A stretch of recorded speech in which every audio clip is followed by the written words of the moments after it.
Bom dia, boa tarde, boa noite. Boa tarde para gente, né, Ju? Boa tarde. Boa tarde Lindo para dia. todo mundo. Lindo dia em Amsterdã. Sol, esses dias têm estado lindos. É. Bem, esse é o segundo episódio da nossa websérie chamada Contextos. É uma conversa informal sobre literatura e sobre textos que a gente gosta e sempre a gente coloca um tema. E o tema dessa semana que Júlia escolheu foi como começar um texto. Como é que é isso, Ju? Como começar um texto? Eu vou ter que decepcionar todo mundo. Não existe fórmula. O que existe são certos ganchos, né? Bom, o texto, eu acho que o início mais perfeito de todas as histórias, de tudo, é sempre aquele Era uma Vez, né? O Era uma Vez porque ele nos remete aos nossos anos mágicos, abre uma série de possibilidades, alternativas para o desconhecido, nos leva a um outro mundo, né? Um tempo no passado, onde tudo é possível, etc. E tal. Então, tudo se passa naquele tempo verbal que eu acho lindo, maravilhoso, que é o imperfeito. Tem até um título de um livro do Rubens Fonseca, que eu estou lendo, Rubens Fonseca, que eu estou relendo, que é Vastas Emoções e Pensamentos Imperfeitos. Eu acho maravilhoso esse Muito título. bom, É né? assim que ele define os sonhos. Mas tudo bem. Então, para esse nosso programa, eu resolvi dar uma pesquisada e li vários artigos e textos e, enfim, documentos sobre isso. Eu quero começar, né? Quais são os inícios famosos? Então, o que é que um início talvez necessitasse para ele prender o leitor, para não deixar o leitor ir embora, né? Você entra numa livraria, você pega um livro, você fica, você compra, o que é que você faz? Você senta ou você joga o livro? Então, é isso. Então, tem essa questão toda do impacto, do choque, às vezes da ação, às vezes um pensamento original, não é? E tudo E isso muitas vezes, Ju, se o início não for bom, você nem continua, né? Então é fundamental. se bem que sempre aconselham a você ler pelo menos as 10 primeiras páginas. Olha aí, Aí gente, você, essa aí dica é você vê legal. se compra ou não compra.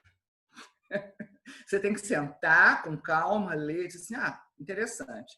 É claro que as 10 primeiras nada é garantido. Não são garantia que o resto vá, né, te prender. Mas tudo bem. Tirando essa questão toda subjetiva, né, que varia muito, vamos ver então quais são os livros que causaram mais impacto, os livros dos inícios, considerados clássicos, famosos, etc. E tal. Então, eu vi da revista Bula e de outras revistas as 50 melhores inícios e eu fiz uma seleção dos inícios, depois eu mesma selecionei o meu início. Então, eu vou começar com uma que é incrível. Ninguém leu, mas todo mundo cita. Pelo menos o início as pessoas conhecem, que é um livro do o Moby Dick, do Herman Melville. Né? Eu vou começar. Vai, lê para gente. Chamem-me simplesmente Ismael. Aqui há uns anos, não me peçam para ser mais preciso, tendo em conta de que o meu porta-moedas estava quase vazio, decidi voltar a navegar, ou seja, aventurar-me de novo pelas vastas planícies líquidas do mundo. Achei que nada haveria melhor para desopilar, quer dizer, para vencer a tristeza e regularizar a circulação sanguínea. Algumas pessoas, quando atacadas de melancolia, suicidam-se de qualquer maneira. Catão, por exemplo, lançou-se sobre a própria espada. Eu instalo-me tranquilamente num barco. E a partir daí, o nosso Érico Veríssimo, esse Mas deixa daí eu eu... falar uma coisa sobre esse texto. Por exemplo, se eu estou lendo esse livro, e aí eu falo, nossa, que legal, né? Eu, por exemplo, que gosto de barco e tal, quero saber como é que foi a viagem dele. E aí eu Uhum, continuo, entendeu? uhum. Agora, como se interessa, eu não sei. Mas eu acho, a mim, me causa curiosidade. Eu quero Certo. continuar. Uhum. Você quer? Por que você escolheu ele? Não, eu escolhi porque eu fiz um critério que talvez não fosse o meu necessariamente, mas, enfim, são os clássicos, são em todos os tantos com autores brasileiros, autores de várias outras origens, citam sempre esse início, não é? E ele não só isso, ele foi também fonte de inspiração para muitos outros autores, inclusive o Veríssimo, que eu vou ler daqui a pouco. Mas eu queria dizer sobre o Moby Dick é que ele é um livro que você pode ler em partes. Se você gosta de barcos, etc. E tal. Ele é imenso, ele é denso, mas ele é capítulos muito curtos, não é? Então, talvez valha a pena se aventurar nessa a caça da baleia branca, né? Esse bicho mítico, que é isso que levou ele a entrar no barco.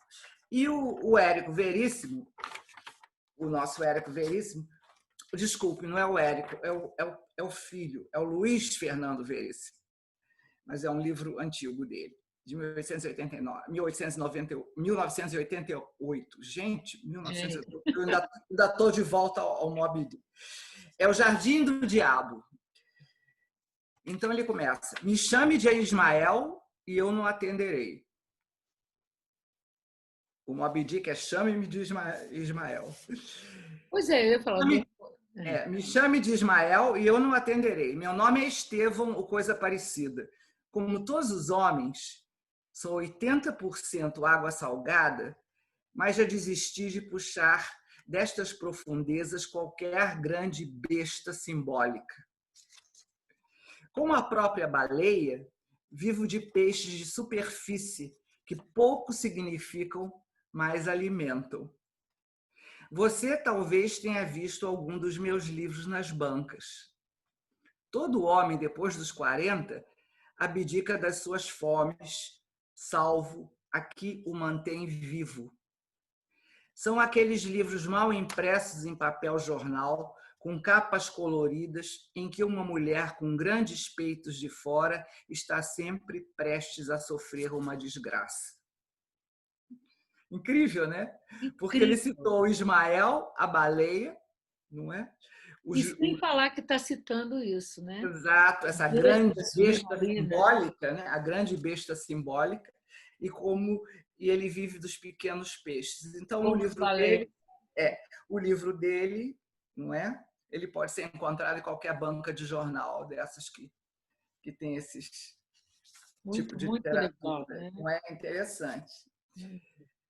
Bom, gente, o terceiro já é outro departamento, já é aquele, também é citado em quase todos os compêndios, é é o Dom Casmurro do Machado de Assis, e que começa assim: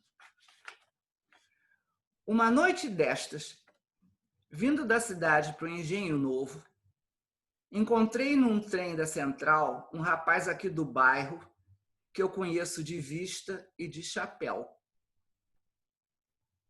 Cumprimentou-me, sentou-me ao pé de mim, falou da lua e dos ministros e acabou recitando-me versos. A viagem é curta e os versos pode ser que não fossem inteiramente maus. Sucedeu, porém, que, como eu estava cansado, fechei os olhos 3 ou 4 vezes. Tanto bastou para que ele interrompesse a leitura e me desse os versos no bolso. Continue, disse eu, acordando. Já acabei, murmurou ele. São muito bonitos. Prende, né? Que eu conheço de vista e de chapéu. Muito bom, né? Que a vista de longe, né? Tipo isso. Vejo o chapéu de longe, né? É o Machado, o Dom Casmurro. E o próximo é de um russo. A gente está fazendo aqui uma seleção universal. O próximo é de um russo que também é daqueles. Tolstói. Ana Karenina. Todas as famílias felizes se parecem. Cada família infeliz é infeliz à sua maneira. Esse é clássico. Tudo era confusão na casa dos Oblonsky. A esposa ficava sabendo que o marido mantinha um caso com a ex-governanta francesa e lhe comunicava que não podia viver com ele sob o mesmo teto. Essa situação já durava 3 dias e era um tormento para os cônjuges, para todos os familiares e para os criados.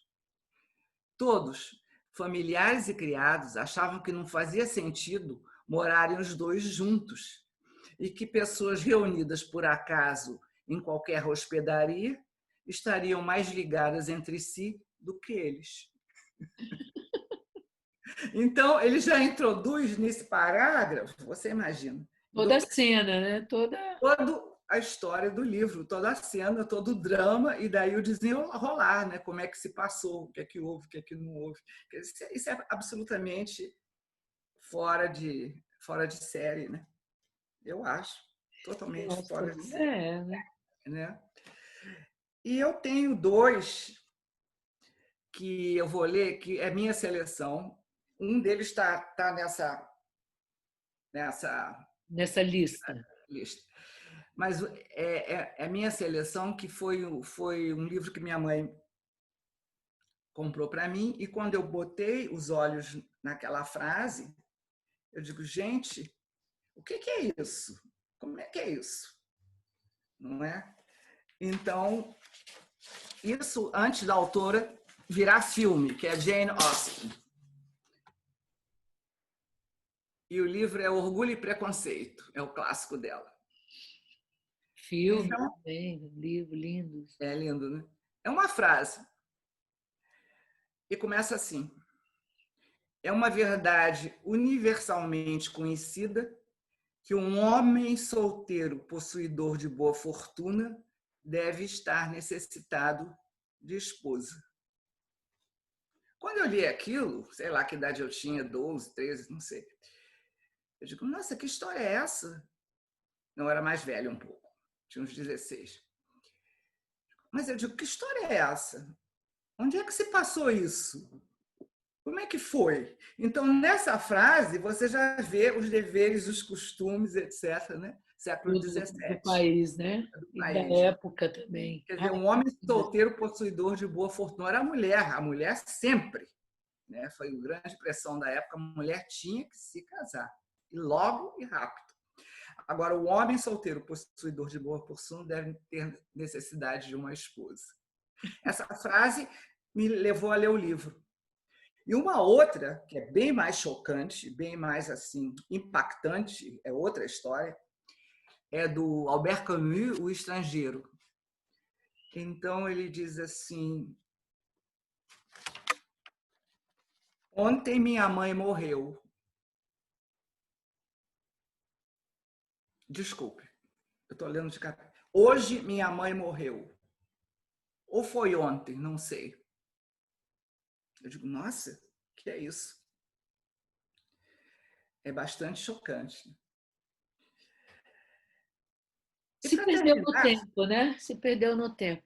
Agora, deixa eu te perguntar uma coisa. Eu estou escrevendo um livro, né? Assim, todo dia, não é todo dia, não. Eu pego nessa. Eu estou reunindo algumas coisas, alguns fatos, é um pouco romance, é um pouco ficção, é um pouco sobre mim mesmo e tal. Mas você acha que todo livro não necessariamente começa pelo início, né? Você pode escrever e depois você fazer o início do livro. Você está querendo dizer que você está fazendo um flashback, né? Você está voltando do Não, passado? não é um flashback. Eu estou escrevendo sobre impressões, sobre coisas que eu gosto. Claro. Que vai virar, talvez, um livro, não sei. Não sei o que vai virar ainda. Ou talvez uma minissérie, né? Uma websérie, quem sabe? E é também claro que tudo é possível, claro que tudo é possível. Isso são exemplos assim canônicos, mais ou menos clássicos. Mas, por exemplo, eu queria fazer um paralelo me ocorreu agora, sobre um quadro branco, a síndrome do quadro branco, né? Por onde você começa, né? Que é diferente. Que você tem que começar, né? No início e tal, e tem aquele black, assim, você não tem menor inspiração diante de um quadro branco, mas você tem que pintar. Eu lembro sempre disso na escola de arte. Só um paralelozinho aí. Mas continua que nós já estamos com... Você tem que deixar a imaginação fluir, né? Porque isso tudo são, vamos dizer assim, esses exemplos que eu li, todas as histórias têm uma certa, mais ou menos, cronologia, tem uma sequência, etc. E tal. Você pode começar do meio e daí, né? As coisas estão muito, o início, né? as coisas estão muito mais flexíveis e muito mais abertas a todo tipo de estilos, né? E coisas assim.